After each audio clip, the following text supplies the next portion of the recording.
তো আজকে তোমাদের সকলের সাথে একটা ব্লগ শেয়ার করবো, যেটা হচ্ছে কিনা বিহারে আমার প্যাক্সের ইলেকশনের ডিউটি পড়েছিল, যেটা কিনা আমার চাকরি পাওয়ার পর প্রথম ইলেকশনের ডিউটি। তো সেইখানে সকাল সকাল আমি এই পৌঁছচ্ছি। তো আমি তার আগের দিন বাড়ি গেছিলাম, তো বাড়ির থেকে সোজা আমি এসে কিষানগঞ্জে বাস থেকে নেমে তারপর সেইখান থেকে আবার একটা বাস চেঞ্জ করে আমি যাই কোচাধামান। আমার কোচাধামান ব্লকে ছিল ডিউটি।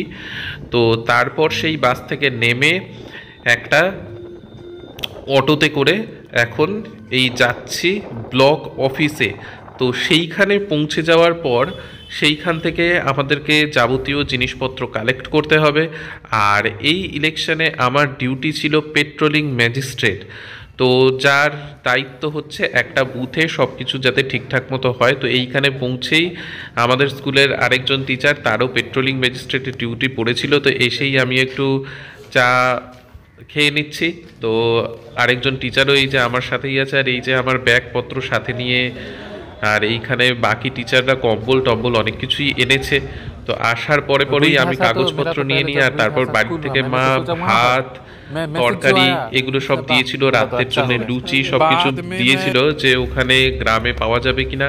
তারপর আমাদের এইখান থেকে ডিউটির জন্য টাকা দেয়া হলো, যেটাতে আমি খুব এক্সাইটেড, প্রথমবার ইলেকশনের ডিউটি। তারপর ইলেকশনের ডিউটিতে এইখানে হাতে হাতেই টাকা দিয়ে দেওয়া হলো যা যা খরচা হবে পেট্রোলিং ম্যাজিস্ট্রেটদের। তারপরে জিনিসপত্র এইখান থেকে নিয়ে এই যে এইখানে দেখতেই পাচ্ছ প্যাক্সের ইলেকশন 27 তারিখ কে এইখানে যারা পিও ছিলেন তারা এসে যাবতীয় জিনিসপত্র নিয়ে গেছেন, এবং আমরা 28 তারিখে এসেছিলাম। তো এইখান থেকে আমাদের পেট্রোলিং ম্যাজিস্ট্রেটদের যাবতীয় যা জিনিসপত্র এই যে নিয়ে আমরা বসে রয়েছি যে গাড়ি আসার অপেক্ষা। তারপর সন্ধেবেলা আমাদেরকে গাড়ি প্রোভাইড করা হলো এবং ফোর্স আমাদের সাথে দেয়া হলো। তো একজন দারোগা আর 4 জন কনস্টেবল এইরকমভাবে দিয়ে আমাদেরকে একটা গাড়ি প্রোভাইড করা হয়েছিল। তো এইখান থেকে সেই গাড়িতে করে আমরা বেরিয়ে পড়লাম বুথের উদ্দেশ্যে।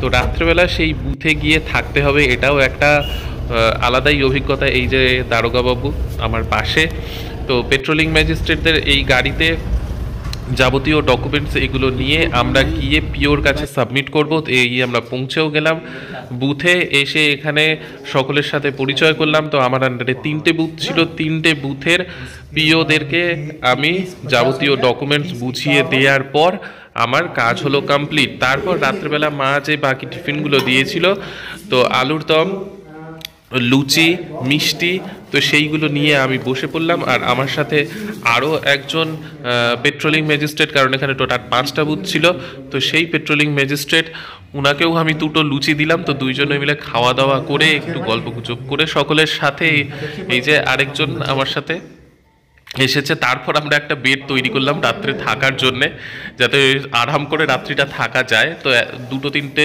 বেঞ্চ, 4টে টোটাল বেঞ্চ জোড়া লাগিয়ে একটা বেড তৈরি করলাম। তারপর রাত্রে ঘুমটুম থেকে উঠে সকালবেলা ফ্রেশ হয়ে এই যে আপেল খাচ্ছি। তো সকাল 7টার মধ্যে সব বুথ একদম পুরোপুরি রেডি আমাদের, সবাই ফ্রেশ ট্রেশ হয়ে খাওয়া দাওয়া মোটামুটি সেরে এই হচ্ছে এই স্কুল। তো সকলেই রেডি হচ্ছে, 7টার মধ্যে সব কিছু রেডি করে ভোট স্টার্ট হয়ে যাবে। তো এইখানে আমরা চলে আসলাম চা খেতে। আমি তো চা খাই না, তো আমার সাথে আরেকজন যে পেট্রোলিং ম্যাজিস্ট্রেট ছিল সে গেল, গিয়ে চাটা খেয়ে আমরা একটু চারিদিকে ঘোরাঘুরি করে আমাদের ডিউটিতে নেমে পড়লাম। আমাদের ডিউটি শুধু ছিল সব কিছু দেখা দেখি করা, কোথাও যাতে কোনো রকমের ভুলভ্রান্তি না হয়, এইটুকুই। তো সব কিছু এইভাবে দেখা দেখি করছি যে চারিদিকে আমার আন্ডারে যে 3টা বুথ ছিল সেইখানকার সবাই সত্যি কথা বলতে যথেষ্ট এক্সপার্ট ছিল। কোনো রকমের আমার কোনো টেনশনই হয়নি, বরঞ্চ আমার বুথের আমি হচ্ছে সব থেকে জুনিয়র, বাকি সবাই আমার থেকে সিনিয়র, কারণ ওনারা এত বছর ধরে ডিউটি করে এসেছেন, ওনারা যথেষ্টই এক্সপার্ট। তো আমি বরঞ্চ ওনাদের কাছ থেকে কিভাবে কি ব্যাপার স্যাপারগুলো একটু জেনে নিচ্ছিলাম, যদিও আমার কাজ সেটা নয়, তাও একটু নিজের সুবিধার জন্য কিভাবে পিও কাজ করছে বা কি, কারণ পিওর ডিউটি যথেষ্টই মানে টাফ হয়। তো সব কিছু দেখাদেখি করার পর দুপুরে খাওয়ার অর্ডারও দিয়ে দিয়েছিলাম। তারপরে দুপুরে খাওয়ার এই ওখানেই রান্না করা হয়েছিল ওই বুথেই। তো সকলে খাওয়া দাওয়া সেরে আমাদের ভোট পর্ব কমপ্লিট। এই বক্স এবার গুছিয়ে নেওয়া হচ্ছে। তো কিভাবে বক্স গোছানো হচ্ছে এই নিয়ে একজন হেডমাস্টার যথেষ্ট ভালো মানুষ, উনি আমাকে সব কিছু এত সুন্দরভাবে বুঝিয়ে দিলেন যে কিভাবে কি করতে হয় না করতে হয়। তো সত্যিই কথা বলতে বুথের প্রত্যেকটা মানুষ যথেষ্ট কোঅপারেটিভ ছিলেন। আর যেহেতু এটা আমার ফার্স্ট ইলেকশন ডিউটি, কোনো রকমভাবে মনেই হচ্ছিল না যে ফার্স্ট ইলেকশন ডিউটিতে এসেছি। সত্যি মানুষগুলো এতটাই কোঅপারেটিভ যে সব রকমভাবে হেল্প করেছিল, থাকা বা কোনো রকম যাতে থাকাতে অসুবিধা না হয়, কেউ কিছু জিনিস না আনলে তাকে সেটা কোঅপারেট করা। সত্যি খুব ভালো লাগলো আমার এই ইলেকশন ডিউটিটা করে। তারপরে আমাদের এটা ফিল আপ করতে হয়েছিল ড্রাইভারকে দেওয়ার জন্য।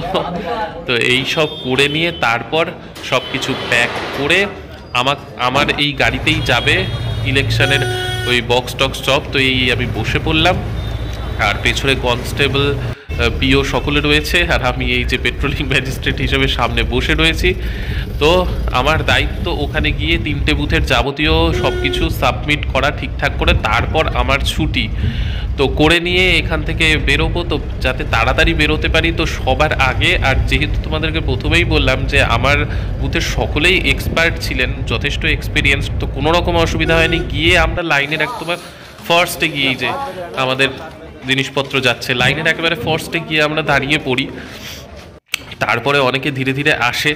তো এই করে নিয়ে আমরা জিনিসপত্র সাবমিট করার জন্য এখানে রেডি। তারপরে বরঞ্চ আমরা লাইনের প্রথমে দাঁড়িয়েছি, তারপর বাকিরা আসলেন, সাবমিট করে দিয়ে এই বেরিয়ে পড়লাম। তো ওই যে হেড স্যারকে একটু আগে দেখালাম, ওনার গাড়িতে করেই আমাকে উনি কিষানগঞ্জে বাস স্ট্যান্ড অবধি ছেড়ে দিলেন। তো তাতে সত্যি কথা বলতে আমি তো সন্ধ্যাবেলা 7টার মধ্যেই পৌঁছে গেলাম বাস স্ট্যান্ডে। তারপর এইখান থেকে বাস ধরে চলে আসলাম আমি যেখানে ভাড়া থাকি। তো এইখানে একটু বাস স্ট্যান্ডে নেমে একটু চিড়ে ভাজা খেয়ে নিলাম, বেশ একটু খিদেও পেয়েছিল। তো চিড়ে ভাজা খেয়ে নেওয়ার পর সোজা দেরি না করে বাস ধরে চলে আসি রুমে। তো রুমে এসে একটু গরম গরম ভাত, ফুলকপি আলু ভাজা আর মাছ ভাজা ঘি দিয়ে মেখে সুন্দর করে আমার রাত্রের খাওয়া কমপ্লিট। তো আশা করি আজকের এই ছোট্ট ব্লগটা তোমাদের ভালো লাগলো। আর আবার প্রথম ইলেকশনের ডিউটি কেমন লাগলো অবশ্যই জানিও কমেন্ট সেকশনে। নেক্সট ব্লগে আবার দেখা হবে। সকলে সুস্থ থেকো, ভালো থেকো আর সঙ্গে থেকো। বাই।